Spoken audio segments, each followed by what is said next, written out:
Damn. All right. Last one. 3, 2, 1.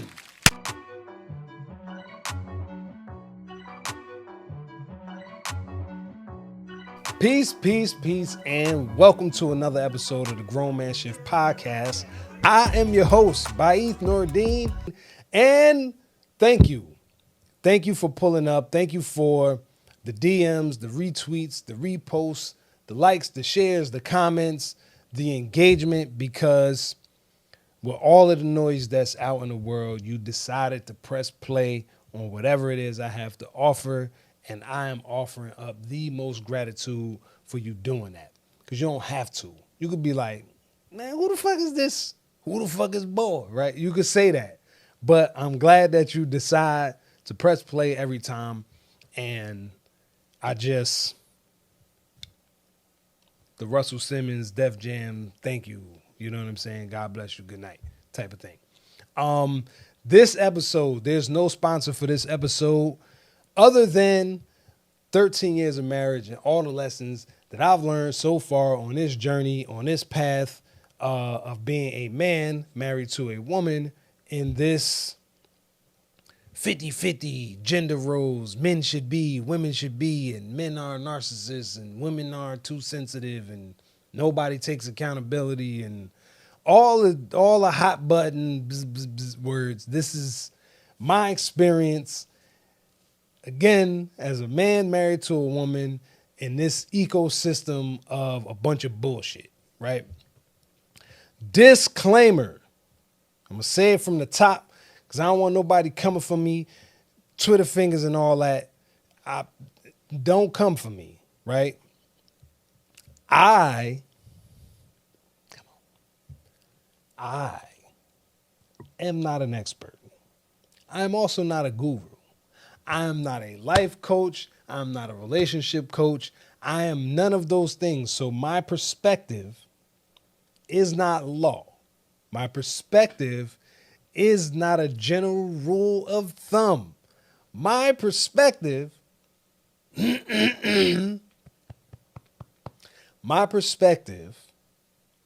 is from my own experience and what I learned along my journey in my experience with marriage, of course, right? So, PSA out of the way, right? Truth is, who's an expert in anything? Like, maybe you could be an expert in finance, or maybe you can be an expert in culture, or maybe you can be an expert in literature, or maybe you can be an expert in science or whatever. But I think relationships have so many nuances that I think you can drill down to basic mechanics of how people think and what allows us to think what we think. But I don't think that necessarily makes you an expert because there's so many nuances in different situations. Now, I'm not saying licensed therapists don't have a place. I'm not saying none of that. I'm just saying me as myself, personally, I think that there's a lot of nuance. And in that nuance, there's a lot of truths, there's a lot of lies, and then there's a lot of a hodgepodge of a bunch of that shit. I'm totally about to derail this whole shit for no reason, just to give context. So what have I learned, right? Number one lesson that I have learned in my 13 years of being married, right? And shout out to my wife, Lauren. I love you so much. I appreciate you so much. I have so much gratitude for the fact that you decided to say yes when I asked you to marry me on that nice February 14th sunrise morning. I'm glad that you said yes, because you're like my best friend, like my homie. You know what I'm saying? Like you my favorite person for real. And let me say, one of my favorite people, because obviously I have kids and secretly they're some of my favorite people too. But by far, you are top dog in the place of all places of my favorite human that is breathing on this planet. And I don't know what my life would be if I didn't have you in it, if I didn't have you as my partner, if I didn't have you as the person that's watching my back and not just riding my back. Why you not doing this? Why you not doing that? How come this? How come that? Blah, blah, blah. Blue, blue, blue. Bling, bling, bling. All of that, right? I'm glad you're not like that. You know? It's not to say, because I know what somebody's thinking, like, man, this shit ain't perfect. It's not perfect. I don't know what your version of perfect is, but my version of perfect, this ain't it, right? But this is as close to perfect as I imagine in my mind's eye that it could be. This is like this is my version of it. So again, not an expert, not a guru, not none of that. I'm just Baith. I was about to say my whole name and shit, but it's Baith Nuruddin, and I'm only an expert on my experience. Here we go. All right. Number one lesson that I have learned in my 13 years of marriage, that is us versus it. It's us versus it. It's not you versus me. It's not I versus you. It's us versus it. Because ultimately, at the end of the day, if there is some type of imbalance, right? The imbalance in my relationship usually is my overthinking or her overthinking, right? But the overthinking, we can get to some level playing field, playing ground, whatever you want to call it. We can get level set by just, why do you feel the way you feel again? How long have you been feeling that way? And did we get confirmation from either one of us that the thing that we're thinking is the way that the other person is operating, right? It's like, well, I think you're doing something, but you're not even really doing that because I'm thinking that you're doing it, right? And over time, developing the us versus it mentality, we didn't come up with it. It's something that I heard probably from marriage counseling or something like that. And it is a truth because the more we work together on whatever it is, the quicker we can remedy the it and get back to, you know what I'm saying, what we do, which is loving on each other and googly eyes and all of the other stuff, right? Building, if you will. There's been a lot of moments in our relationship where whatever the issue was, right? Whatever the issue was, it didn't matter because how I felt about it or how she felt about it took more precedence than what are we going to do about it? You know what I mean? Like, it's a difference between noticing the problem, seeing what the problem is, being able to articulate the depths and the complexities of the problem. But then there's a whole nother thing when you actually have to figure out, well, how do we remedy the problem? Is it even a problem that we can fix? Can we fix it now? Does it have to be fixed later? Does it have to be fixed over time? Do we have the bandwidth to even jump in and do whatever we need to do to figure out whatever it is? Like, there's a lot of complexities that goes inside of the us versus it, right? And spending that time drilling down to the it just doesn't fully absolve, because I may be accountable for something in this exchange that has caused a rift. It may be my responsibility to take the accountability on what happened and how it's going to get remedied. Right? Vice versa, it may be my wife's responsibility to take accountability for whatever the rift is. But at the end of the day, it's like, all right, I take accountability, you take accountability, and then based on that, we can figure out what the due north is from this. Because I'm not mad at the fact that you're pouring ketchup the way that you're pouring ketchup. It's just, you know, when you marry long enough, you be arguing over stupid shit like that. It just happens, right? Like, it just happens. Why do you have to open the refrigerator like that? What do you mean? To get something out of the refrigerator? Yeah. Why you just can't stick your hand through the door and get it out like a regular person? What are we talking about? You get what I'm saying? Stupid shit. So the us versus it, there's nobody to blame. Like you can't blame.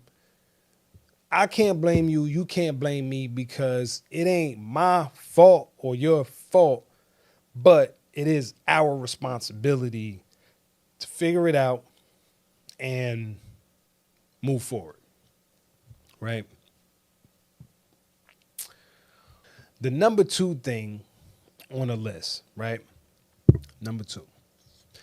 There are no gender roles in our marriage. In our marriage, gender roles don't exist. Now, there's certain things that my wife will do if needed, but don't have to do because she don't need to do it, right? She don't need to take out the garbage. She don't need to take the car to the car wash. She don't need to take the car to go get oil. She don't need to do a lot of the fixing and all of this. She don't have to do a lot of that shit because she got me. And if anybody knows me, knows like I know my way around some tools. I know my way around the kitchen.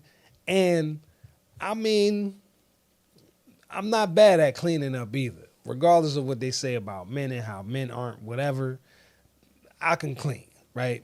So us picking the respective roles of who does what is just who can get it done, what needs to be done, and who has the capability of getting it done, right? Because if my wife was relegated to the woman duties and I was relegated to the man duties, then I feel like our marriage would be boring. I enjoy cooking. I enjoy creating new flavors. I enjoy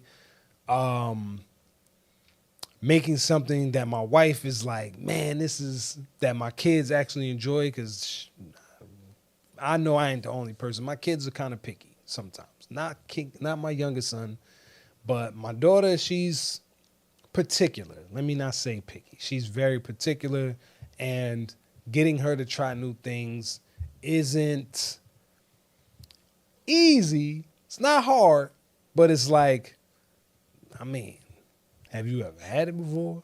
No, but it looked funny. Type. That's like the vibe she be on. Or it smelled funny. I don't really blame her for that though. But yes, there are no gender roles. Because what works for some people don't work for everybody. What works for me and my wife is not guaranteed to work for other people. That's just what it is. And what works for other people is not guaranteed to work for me and my wife. That's just what it is. It's not a dig or a slight to anybody that has a proven method to love your man better in 10 easy steps or 26 ways that you can wow your husband with your winner personality. Like, it's not that, but it kind of is. Like, it's not that, but there's a lot of pieces of that in what we do. And I enjoy it. I enjoy not being boxed in by what somebody else set as a precedent that I may not even agree with, may not even rock with. I may not even feel like, man, it's not even in the ballpark of where I want to put my energy. It's just not there, right? So, yeah. Third thing, right? I don't know how many I'm going to have because it's like it's 2-something in the morning and I got to go to work I have to be to work at 7. So I'm committing and I'm also being cognizant of the fact that I do want to at least get like 7 minutes of sleep. So third thing is choosing the right mate, choosing the right helpmate. Everybody that like you don't like you for the reason that you think they like you. This is me saying it to myself. Baith, everybody don't like you for the reason that you think they like you. Okay? Cool. All right. So the reason why it's important choosing the right helpmate for me, because I chose the wrong one at one point. I chose women who weren't necessarily up to the task of being a helpmate. Prime example. I have an idea. I come to you with said idea. You hear said idea, and your immediate knee-jerk reaction is negativity. It'll never work. What makes you think you could do that? I mean, is it really realistic? That is not a helpmate. That is, you got to get the fuck away from me because this ain't helping nothing, right? Helpmate, same scenario. I have an idea. I bring said idea. Helpmate goes, what made you think of that? You think you can make money from that? Who would you be helping if you did that? Tell me more, right? Helpmates help their mate. It's in the word, right? They help. They don't shoot down the idea or feel like it won't work or feel like it's futile in effort. No, they don't. They support. They participate. They try to anticipate. They make moves to lighten the load so that even no matter how heavy the carry is, they still are in a position to say, you know what? I see you got that like on your plate. And I have a little bit of an appetite. I don't mind taking this off of your plate for you because I can handle that while you take care of this other stuff. That helpmate. Anything else other than that, is there such thing as a hurtmate? That's what it is. Helpmate and a hurtmate. Don't be a hurtmate. Be a helpmate. That goes for the men too. That goes for the men too. Don't be the type of man that doesn't allow your significant other, your person, your partner to not help. Because that don't help. It really don't. I learned that the hard way. Trying to do everything myself and not trying to burden my wife with problems or burden my wife with the truth of how I feel or whatever the case is, whatever cockamamie bullshit that I cooked up in my mind to say, you know what? If I tell her, she is going to react like X. If I don't tell her, she is going to react like Y. The truth is the truth. Sometimes the full truth is better than, it turns out better than expected. I can say for me, I said I was going to say me. For me, being honest, and open, and transparent about what I'm thinking and why I'm thinking it and how do I plan on moving forward with whatever it is I'm thinking, 9 times out of 10 benefited because now she's like, yo, you know what? Let me sit with that for a little bit. And then come back with some fire ass idea or some, if it was comedy, she punched it up a bit to make it something else. Right? Had a company. When I first started this, the name of it was In the Moment. I'm like, in the moment, photography, videography, because that's where I'm at. I'm in the moment. You know what I'm saying? I'm in the moment with you as you participating on your behalf because you're not thinking, let me get a camera out and record this. You're not thinking, let me get my camera out and take pictures. You're not thinking, hey, this moment is special and I want to capture it in a certain way. I tell my wife this. She's in the kitchen doing dishes. And she's like, I like that. She's like, yo, I like that, but give me a little bit. Give me a little bit to, just give me a little bit. So a little bit passes, right? And then she says, you know what, babe? I think you should name it Be in the Moment. I'm like, Be in the Moment? She like, yeah, Be in the Moment. I think you should name it Be in the Moment. And she was like, cause get it, right? It's be, ooh, see that? Boom. Be, like, cause it's you. And then like be like being present. And I was like, all she did was add a letter. All she did was add a letter. That was it. Wasn't nothing special in terms of like this grandiose idea to ratify the world's hunger and blah, blah, blah. She added the letter. She had meaning. She had essence. She helped craft this from that. One letter. B. Right? Get yourself a helpmate. Stop spending time being ruled by what's in your pants. What's in your pants. Because it doesn't really lead to anything. I'll be honest. It doesn't really lead to anything. You know? How have I been faithful and monogamous in the time that I've been married? Because at one point I made a choice that if I'm getting married, right? What is the point of getting married if I want to play around? What's the point of being married if I want to be out in the streets, fucking around with whoever, doing whatever, without no moral code or compass pointing due north that says I took vows and I should stand by them shits? What's the point? Playing with somebody's daughter's heart because I want to be on some fuck shit is just not on the list of priorities for me. It's not. It's really not.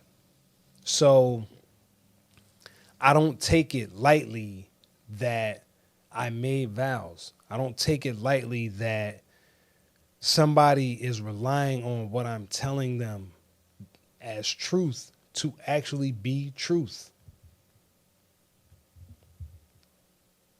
Go figure. Go figure, right? Hold on. You mean to tell me what you telling me is the truth? Yeah, it's the truth. 100% the truth. Because it's till death. It's not till I'm tired or till I don't feel like it or till you piss me off or till I piss you off or till you say something I don't like or till I feel like you're not supporting me or till it ain't none of that shit till I die. Is where I'm going to be with my wifey. You feel me? Bars. But my point is like,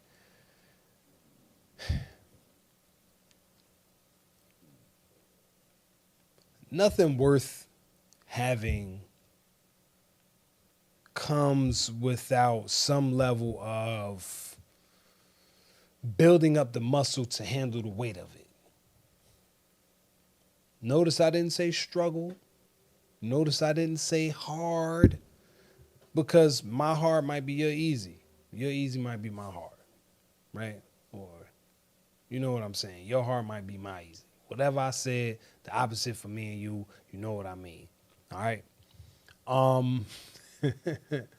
So I'm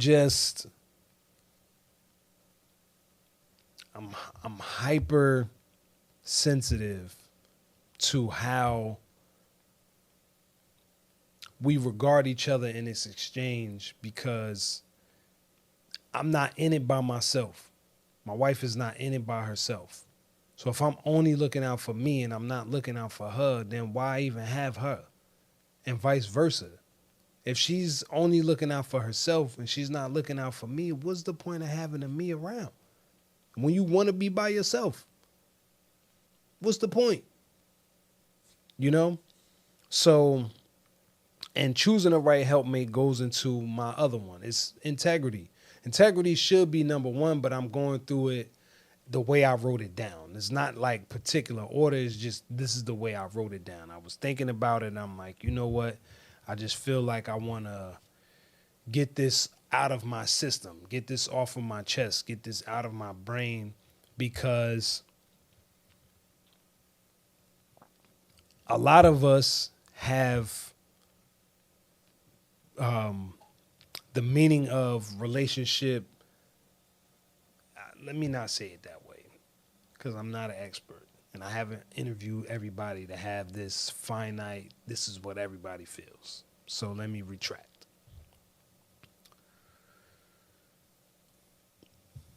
Integrity is the determining factor of who you are and how you show up in your marriage, right? And I'm pretending I'm talking into a mirror. So then that way the cameras fade, the lights fade, the podcast fade, and it's just an honest dialogue with my heart to your ears.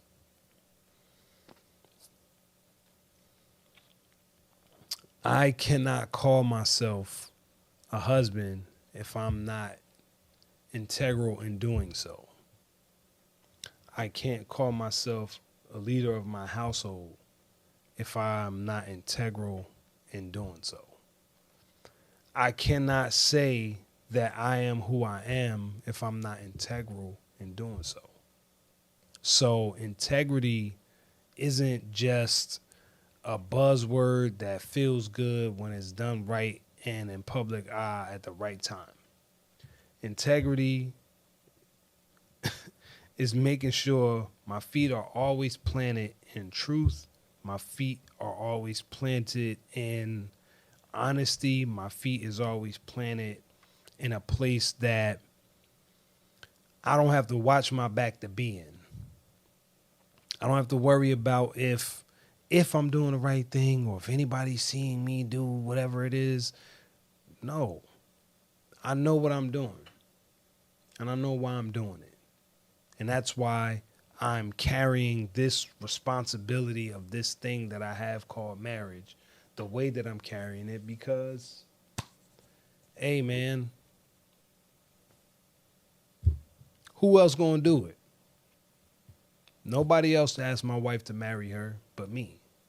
So it's my responsibility to hold up my end of the bargain by at least having unshakable integrity when it comes to my marriage. Right? Number 4 or 5. The next thing on the list. The next thing on the list is how we became us. Was a trial by fire, right? Through our finances, through our family, through the friction, and foreseeing what we want for ourselves in the future. Like all of that stuff is constantly growing, constantly evolving, constantly changing, constantly getting deeper and broader in definition and scope. That's just how it's been, right? Because when we first linked, finances were like, you got your money, I got my money. And then finances were, well, we kind of got our money, but it's not really our money. And then it was, we probably should have our money, right? And now we're at a point where all money in is all money in, right? Does my wife have money separately from what we have? She does. And she's allowed to have that same way as I. Do I have money outside of what we have together? Yes. Because there's certain things that I need to do, that she needs to do, that I don't need to depend on her to do it. She doesn't need to depend on me to do it. We don't need each other's permission to do it, because all of the we stuff that we need to do, we take care of 1,000%. So the finances, the journey had to grow from an individual to a team player. Like, nah, I'm the star of the team, to now, like, look, man, I ain't shit without my team, right? In regards to family, our family dynamic, you know, my wife had a child before me. I had a child before my wife, and then we had a child together. So the yours, mine, ours dynamic, we've navigated through a lot of shit. You know what I'm saying? Nothing crazy, toxic, or life threatening or health threatening. Just difference in the ways that we were raised and our perception of what being raised right meant. Right? We didn't have this.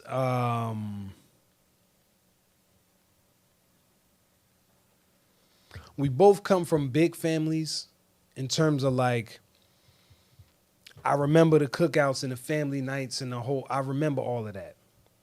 And my wife had that too.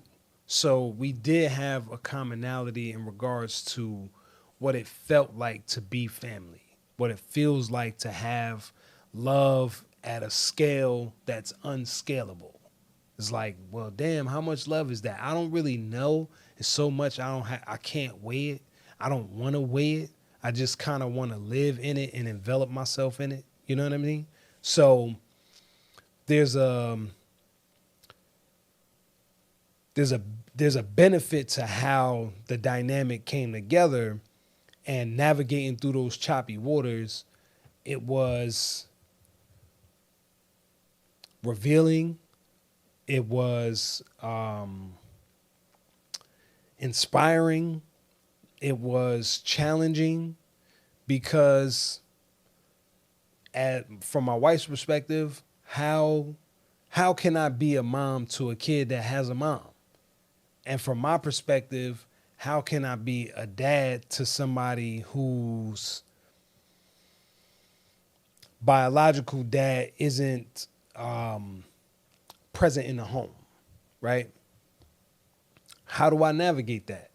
I don't even know shit about girls like that in terms of like, besides my mother and the relationship I have with my mother and the teachings that I have from my mom, I don't really have like a close bond relationship with a sister or a cousin like that. Like, I'm close with my female cousins, but it's in a different way. Not like a brother and sister way. Not like, man, we spent so much time together and remember when we was growing up and how we got in trouble and blah, blah, blah. I don't really have that per se.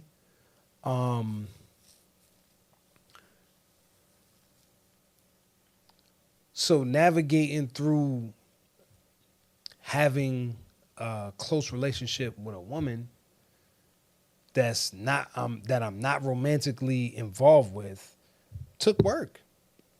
It took work. It took intentionality. It took being uncomfortable and then figuring out how to navigate through the discomfort to finding a place where it's like, oh, that really wasn't that bad, right?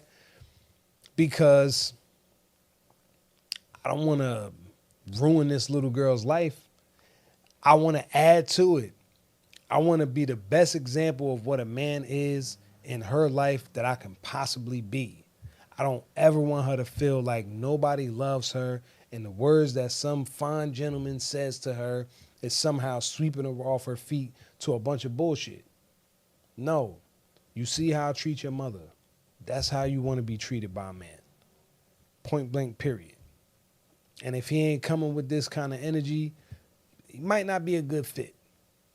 Not saying I'm this perfect guy and I do no wrong. I'm an asshole, admittedly, in a lot of regards.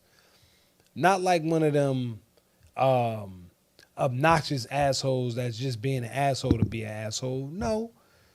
I see things and I say things, and sometimes the things I see and say may,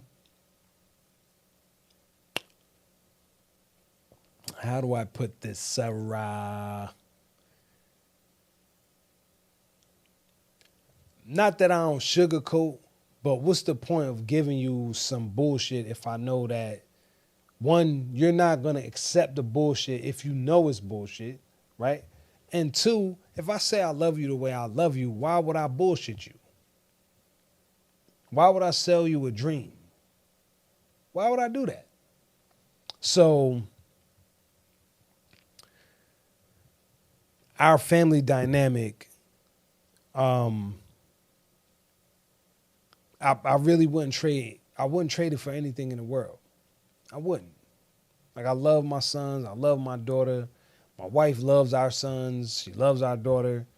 And we have fun together. We're fucking dweebs. Like a tribe of dweebs that do dweeby shit. And we dweeb out to the most dweebosity of dweebness. Because that's just how we do. It's how we fucking roll in our crib, bro. That's how we fucking do it, man. So that's on the family piece. Friction. We've had a lot of that. And the different iterations of us navigating through friction have been from hopping out of the car on each other, or slamming doors, or losing our shit in the fucking mall, you motherfucker. Shit. Not all the time, but just saying, when the moments get momenty, they be momenting, right? But the rite of passage through that is us being able to, cooler heads always prevail. They do. My wife's a Libra, I'm a Gemini. We both want some, we can see the duality. That's just what it is. And spare me with your little Geminis are two-faced bullshit, because everybody sees both. You see the light and you see the dark. Is that two-faced? No. It's called duality. Okay? And we're going to stop blaming Geminis for this trickery of the mind because we kind of exist on both sides. It's not duplicitous. It's duality. Okay? I said it 3 or 4 times in a row just to bring it home, but duality. All right? Some respect on the Geminis, god damn it. But yes, our friction has grown from very intense to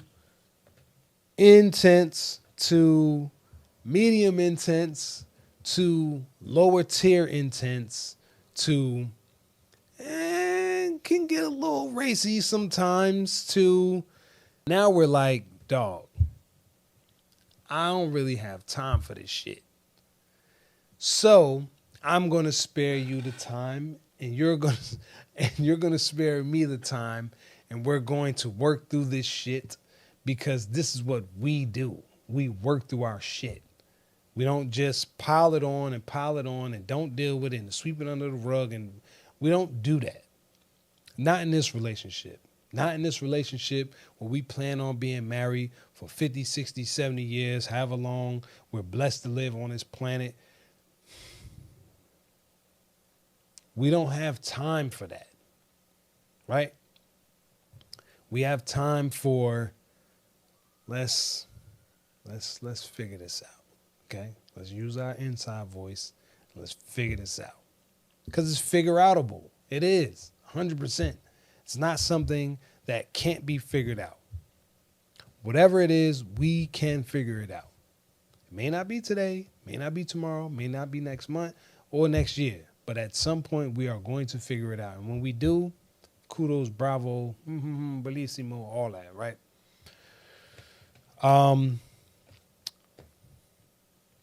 Another thing I've learned in my marriage is identifying what the finish line is. The finish line is a long-standing marriage, hopefully with great grandbabies involved, and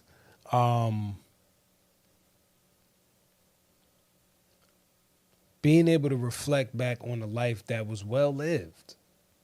Well lived with somebody, well lived with the person who I said I do. Right? I'm just saying. That's just, we've been able to see it for what it is and dream together. Like, dream together. Not on some, I have my goals and I have my aspirations, and she's just like sitting back like, I don't have any goals or aspirations. No, we both sit, talk, Dream about the life that we're living together and what do we want to put in it? What do we want to add? What do we want to take away? What do we see we can improve in? What do we see that doesn't really need that much improvement? What do we see when it comes to how we want our kids to be? How we want our finances? What type of money we want to be making? What kind of causes we want to donate to, lending our time, energy, effort, and money, right? All of those things we put into the basket of what does the finish line look like? Because at the end of the day, if we ain't got no plan, and where the fuck are we going? If we don't have a plan, where are we going? That shit is important. There's a lot of couples that fall into the fray of like, we are not making a choice or a decision to move this thing forward together. I do not see you with me. You do not see me with you. And somehow we supposed to figure out this kumbaya moment where we just meet in the middle and nobody ain't talking about shit. Nobody's aspiring to have shit. Nobody's aspiring to level it up in no way, shape, or form. But somehow we supposed to be doing this thing forever. Forever, ever? Right? Nah. It's just no. It's important that we continue to dream with each other. For real. That's why we have date night every week. We have date night every week because it's important. At some point, the kids are going to be grown and gone. And when they're grown and gone, what level of us is us that's not tied up in the identity of us being parents? Well, you know, I've been a father for so long, I forgot how to be a person. Well, you know, I've been a mother for so long, I forgot how to be a person. No, not in this house. Get out of here. We're not doing it, right? So date night has allowed us to level set. Date night has allowed us to explore and dream and still continue to be awed with the butterflies in our stomachs that we're about to go do something we never did together. That's fire to me. Might not be to you. Might not be to you. It's fire to me.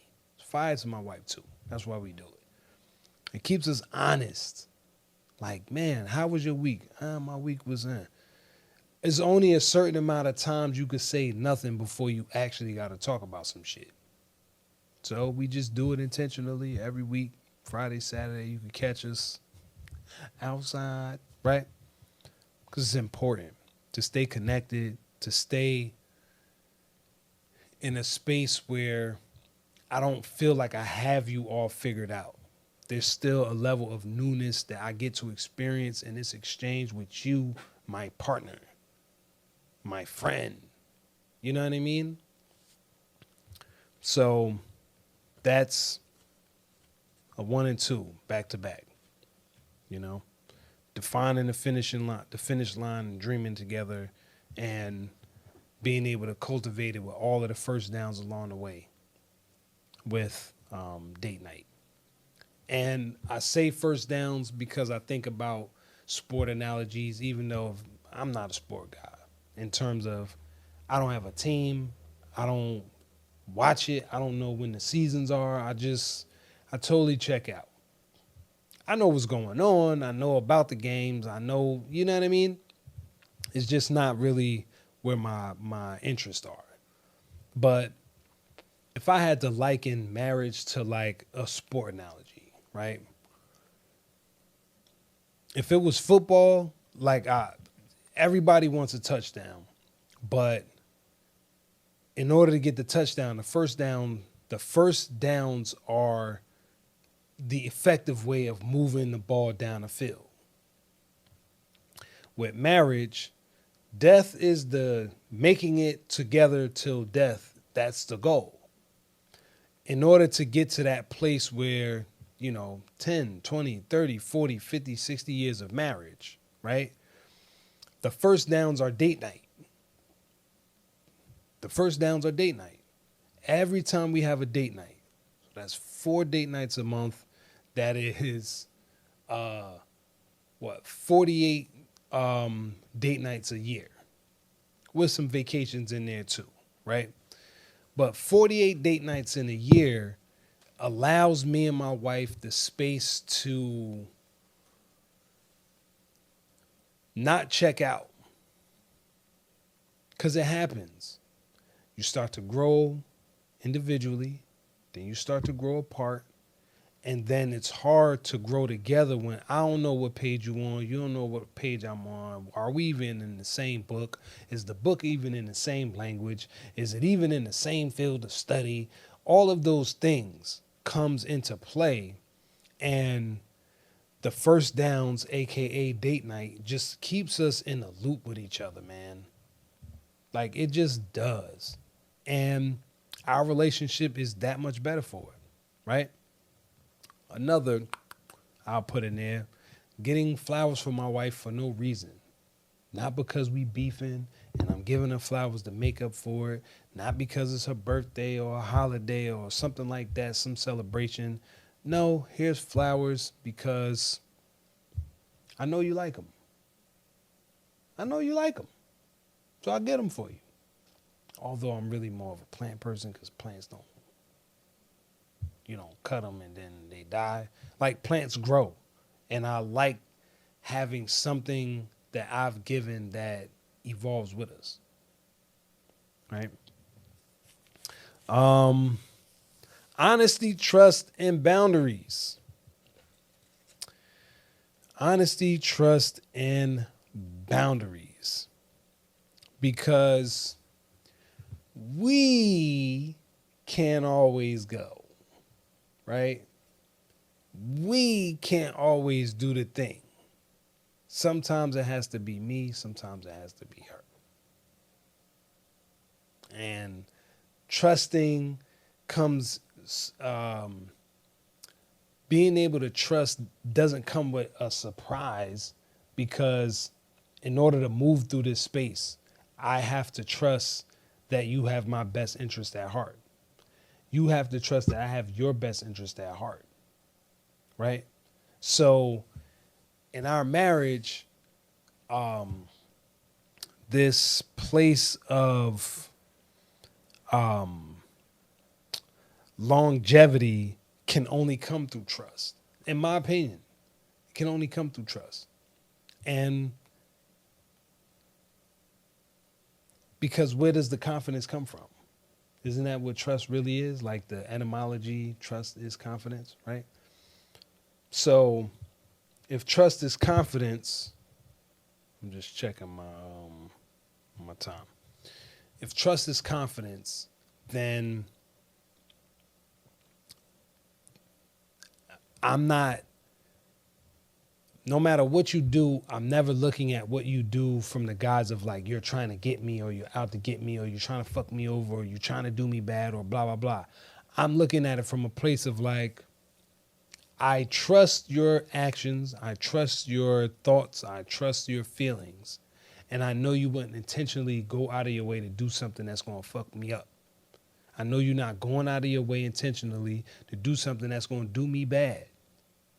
That's not how you wired, right? So there's a great deal of respect that I have being able to be honest, being able to trust, and being able to have effective boundaries, because now I get to do my thing the way that I do it. And I know that I have your trust in when I'm over here doing this. It's 3:00 in the morning. I'm in the studio right now. I'm recording, right? I could be on fuck shit time. I could. There's nothing stopping me other than my fucking integrity. But outside of that, right? Outside of that, there's no reason for my wife to not trust me. There's no reason for my wife to not feel some type of way by allowing me the space to have my space. There's nothing wrong with that, right? She doesn't see anything wrong with that, is what I mean to say. And that means a great deal. And I honor that. I don't try to disrupt that shit by being on some, for what? Again, if I didn't want to be married, right? If I didn't want to just be with one person, I could have just not asked her to marry me. then I wouldn't have to deal with having to be faithful. Oh man, I gotta be faithful and shit, man. Fucking marriage is forever. That's what I signed up for. And I gladly do it again and again and again and again and again and again and again. I will.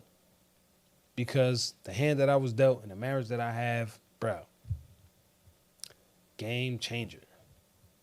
Not because my wife is just this, you know, she's just an awesome person that knows how to support. You know, she's not a pushover. She's not just going to allow me to not be at my best. It's just not going to happen. And you need that. You need that in your husband or partner. You need that in your partner. You need your partner. You need a partner that's going to push you when it counts. It's going to make sure you're doing exactly what you said you was going to do when you said you was going to do it. You need that. I know I needed that. This is the place I'm speaking from. So every time I say you, I'm talking to me. I'll say it that way. What else? Okay. I don't have any other points that I wrote down, but I can say that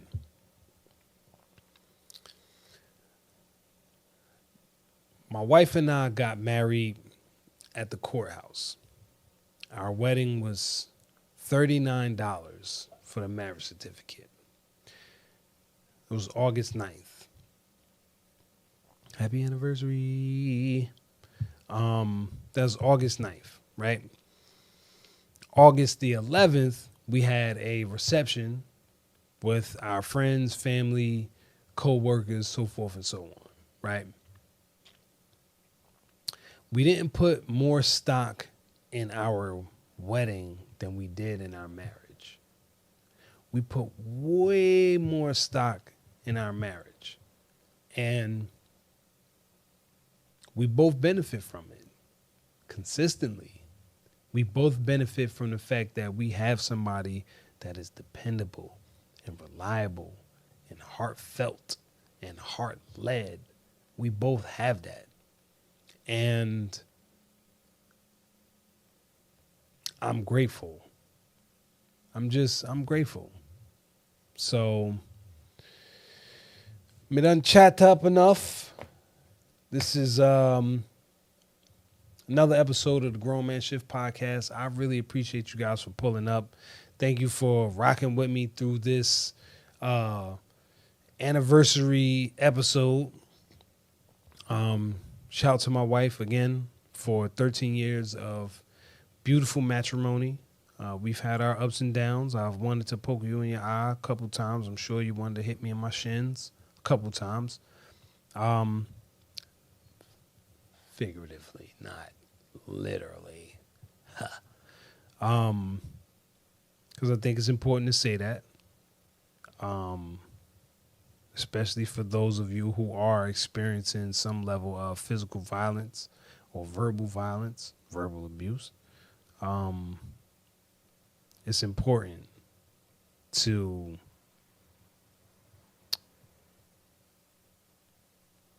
put that out there.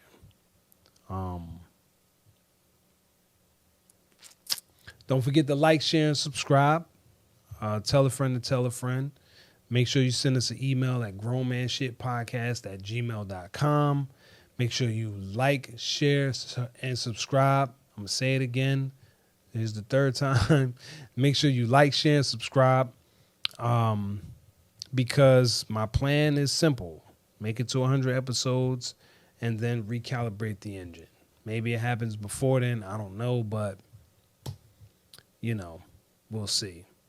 But, yeah, man. Thank you. I'm very tired. I'm about to go home and go to sleep for 8 minutes. But yeah, thank you. Because we could be anywhere. We could be anywhere. And we're here together. So with that said, thank you very much. And I'm